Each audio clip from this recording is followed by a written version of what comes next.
My name is Sheena with Rise Wellness. Today is July 25th, 2024, and this is our weekly prayer for the Way of Namaste. According to the Gene Keys, right now we're in Gene Key 31. This is the Shadow of Arrogance. This is the gift of leadership. And this is the city or the divine expression of humility.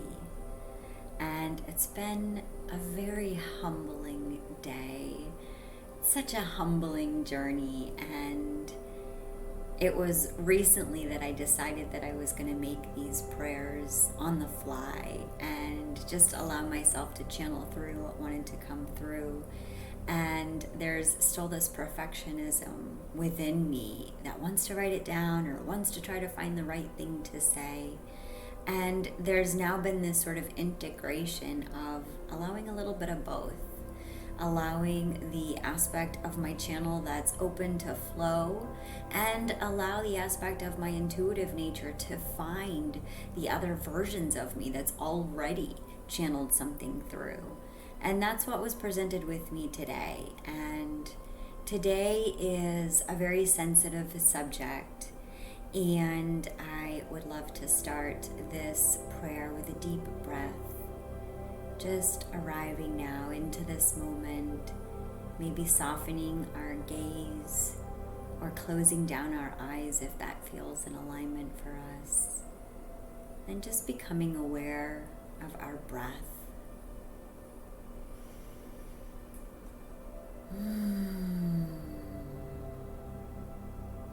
This beautiful aspect of ourself that works without any of our effort, even while we're sleeping, while we're paying no mind to breathing, we are breathed because that's how loved we are.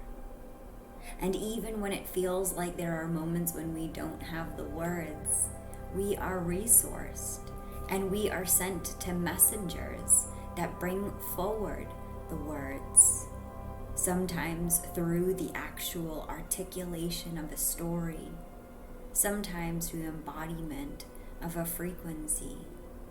And today I invite us in to the safety of our sanctuary, recognizing how divinely protected we always are. And how resourced we get to be.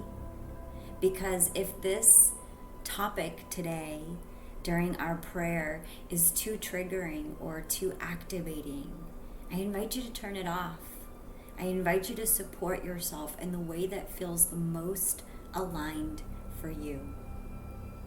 Today I'm going to talk about the sensitive subject of miscarriage, of losing a child. And I'm going to share from my embodied place of truth on what it felt like to feel life from within me and then to feel cut off from that life from within me, only to be reconnected to it through my Starseed consciousness. And now I feel so blessed to walk this world with my astral son and the conscious awareness to recognize that I have an astral son. And this is a son who has become my most fierce leader, my guide and guardian, my ascended master, my teacher. And it's with such humility that I could recognize the arrogance in myself that thought I knew best.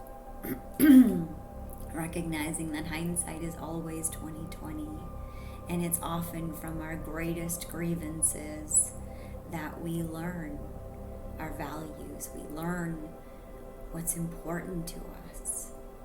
And losing life from within me allowed me to see life from a whole different perspective, a whole different frame. Life is no longer linear, and it's no longer been bound into just one space. Because when I tap into my heart, when I tap into the quantum field, the great mystery There, I am reunited with the beloved, with my child, and with all of my children, and with all of the ways that love has personified, has anthropomorphized in different characters and places throughout my life. This shadow of arrogance this week has reminded me how often I have thought that I had to do things by myself. When I've suffered, there are times that I thought that I had to carry it by myself. I was too ashamed to talk about my wounds, so I didn't. I buried them. I disassociated. I numbed out. I found distractions and ways to not come into full peace and alignment with choices that I had made, experiences that I had, the way life had lifed me. And this past year felt like an ego death. Like a part of me had returned to source, humble, on my knees, praying for a second chance, praying to do it again and to try a little harder, put in a little more love, add a little bit more compassion, sprinkle in a little bit more kindness. And so this prayer this week, it comes from a message that I had written from my astral son. On November 13th, 2023, my astral son was born, and he has been teaching me the codes of being a mother to humanity right now, using my body for the highest and greatest good for all, which means sharing codes from the astral realms, where life never dies. It simply changes form. Luca, my astral son, is teaching me how to reparent myself with unconditional love and forgiveness and non-judgment. My human self experiences waves of grief that I am learning how to communicate more on as life force energy, prana, moving through me. My starseed consciousness may have always felt like it was there, but through Luca James, I am feeling more divinely connected than ever before.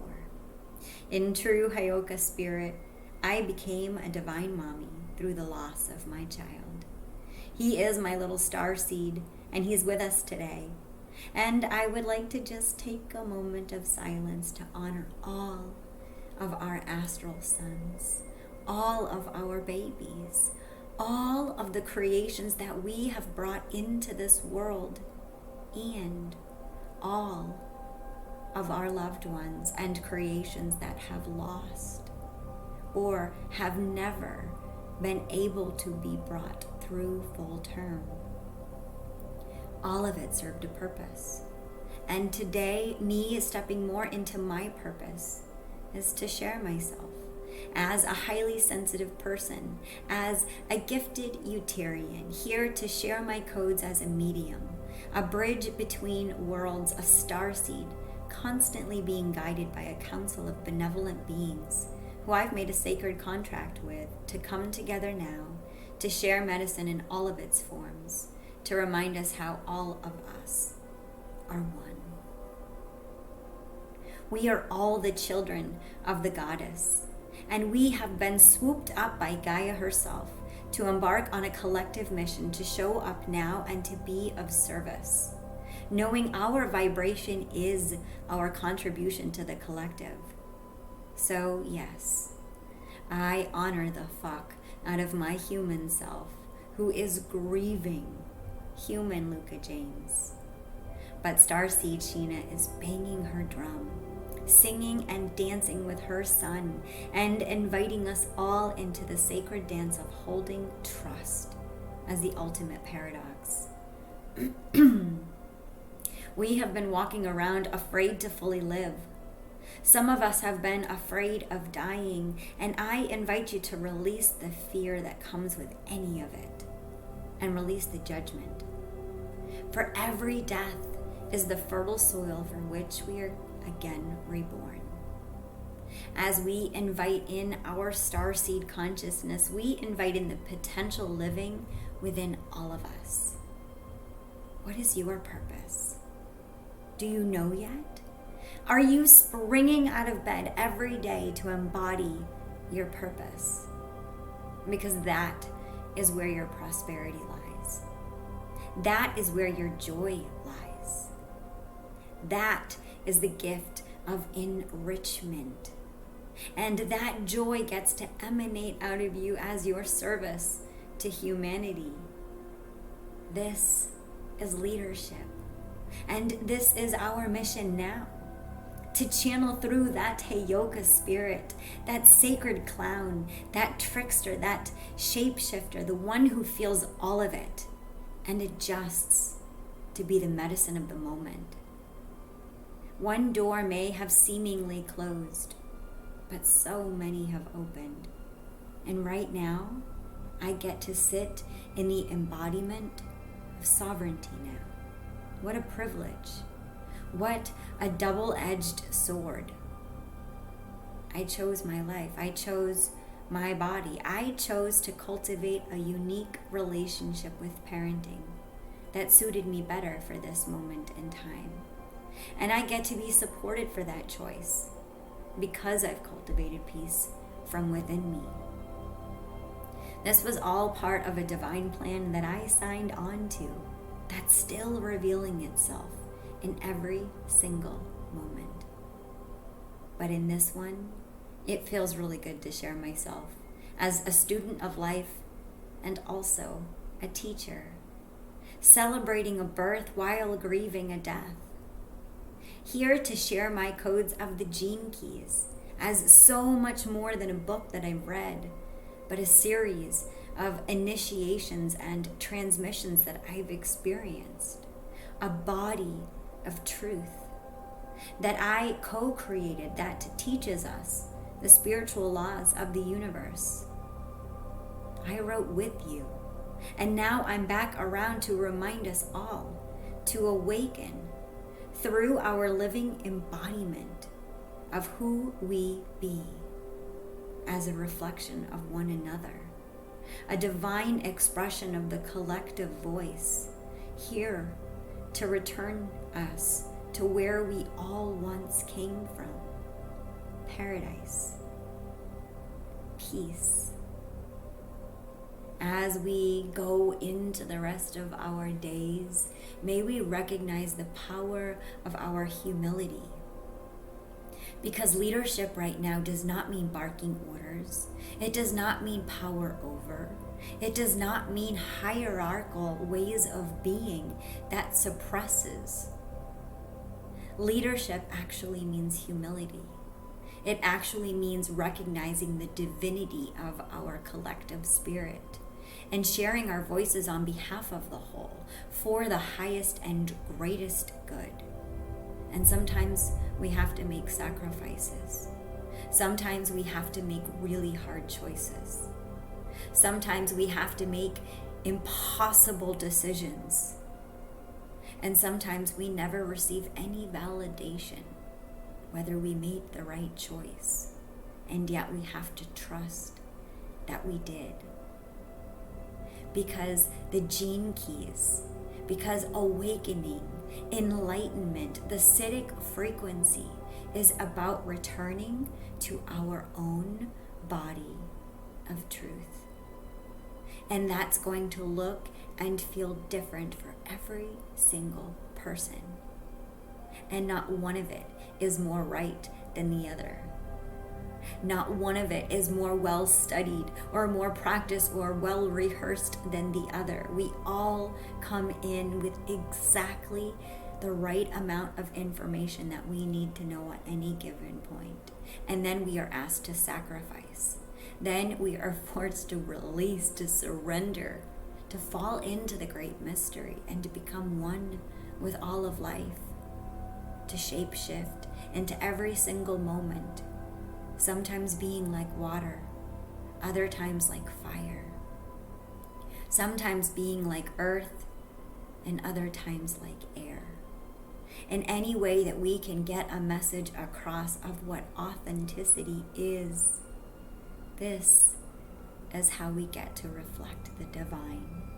This is how we get to embody unconditional love and peace and joy and bliss and ecstasy and all the vibrations of what it is to be a spiritual being having a human existence in a physical body for this finite experience, this sentient experience of expressing our authenticity, of sharing with others how we perceive reality. And this week, we may have all kinds of programs coming in on what leadership can look like on the world stage. So may we support one another and ourselves as we come into contact with our own inner divine leader, our own governor, our own moral compass, to learn and discern which messages we want to take with us, which messages we want to embody, and which messages we can be like the matador and allow to go left and to go right and not impact us, and not provoke us, and not to run interference on our divine will. Let's take a breath together now, deeply inhaling.